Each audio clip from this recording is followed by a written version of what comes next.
Hello everyone, it's Guruji Chauhan classes and I am Disha Chauhan. Today I will solve the first chapter of class 10th NCERT real numbers की exercise 1.1 का fourth question. ठीक है, given that HCF 306 657 is equal to 9. तो HCF इसका हमें 9 दे रखा है. Find the LCM of इतना. ठीक है, HCF हमें दे रखा है, हमें LCM फाइंड करना है.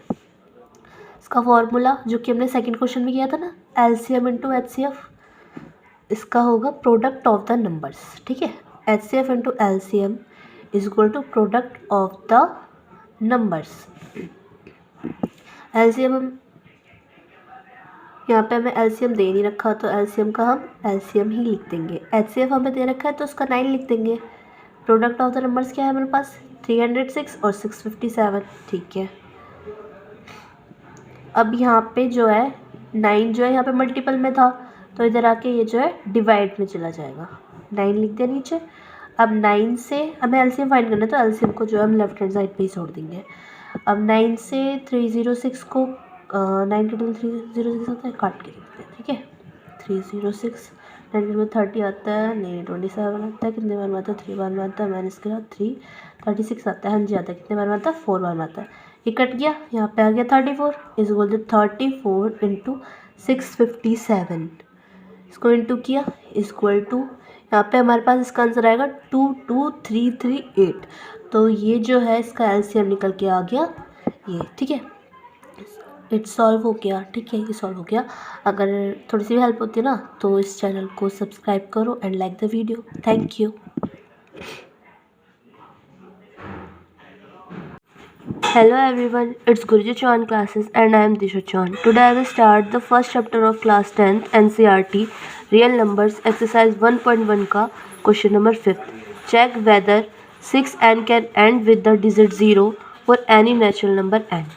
इसमें जो है हमें ये देखना है कि 6n है. ठीक है, n की जगह पे हमें कोई ऐसा नंबर रखना है जो कि हमारी उस डिजिट की एंडिंग हो वो 0 से हो. ठीक है, कोई ऐसा नंबर रखना है. तो अगर हम 6 की पावर 2 लेते हैं तो भी जो है हमारा 36 आएगा आंसर. ठीक है, 6 की पावर 3 लेंगे तो हमारा आंसर आएगा 216. 6 की पावर 4 लेंगे तो हमारा आंसर क्या आ रहा है, 1296. ठीक है, तो कितनी भी बार अगर हम 6 को किसी भी नंबर से करेंगे ना, पावर कुछ भी लेते हैं हम 6 की, तो इसके एंडिंग में 6 ही आ रहा है. तो हमें क्या लाना है, 0 लाना है. तो वो जो है इसमें आ नहीं रहा. 0 वाले नंबर देख लेते हैं एक बार. 0 10 हो गया, 20 हो गया, 30 हो गया. ओके, ये हो गए.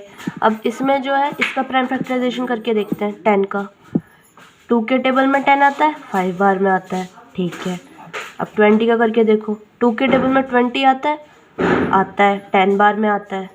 2 के टेबल में 5 आता है, हाँ जी आता है. ठीक है, 5 बार में आता है. 30 का करके देखो. 2 के टेबल में 30 आता है, 2 आता है, 1 बार में आता है. 10 आता है, 5 बार में आता है. 3 से करा, 3 के टेबल में 15 आता है, हाँ जी आता है. 5 बार में आता है. ठीक है, 10 का हमारे पास मल्टीपल क्या हो रहा है, मल्टीप्लाई जो प्राइम फैक्टराइजेशन में जो फैक्टर्स आए हैं 2 इंटू 5. 20 के फैक्टर्स आ रहे हैं 2 इंटू 2 इंटू 5. 30 के फैक्टर्स आ रहे हैं 2 इंटू 3 इंटू 5. ठीक है, इन सब में अब देखो कॉमन क्या है, 2 इंटू 5 2 इंटू 5 2 इंटू 5. तो 2 इंटू 5 आना है ना, 0 की किसी भी डिजिट की लास्ट में 0 लाना है. तो ये जो है ये इम्पॉर्टेंट है. ठीक है, अब इसका देखो 6 का हम अगर प्राइम फैक्टराइजेशन करते हैं तो 6 के में जो है 2 से 2 के टेबल में 6 आता है, हाँ जी आता है. 3 बार में आता है. ठीक है, 3 से किया. इसका क्या आ रहा है प्राइम फैक्टर, 2 इंटू 3 है ना. 6 का हमारा क्या आ रहा है, 2 इंटू 3. तो अब इसमें जो है 5 आ नहीं रहा है, 2 इंटू 5. तो इसका कुछ नहीं करना. तो अब हमने वेरीफाई तो कर लिया कि क्यों नहीं आ रहा. हमें ये भी समझ में भी आ गया कि क्यों नहीं आ रहा, क्योंकि इसका जो फैक्टर है वो 2 इंटू 5 नहीं है. तो 5 इज़ नॉट हेयर. ठीक है, therefore 6n can never and with 0. अगर इस वीडियो से थोड़ी सी भी आपकी हेल्प होती है सो प्लीज़ लाइक करें and subscribe the channel. Thank you.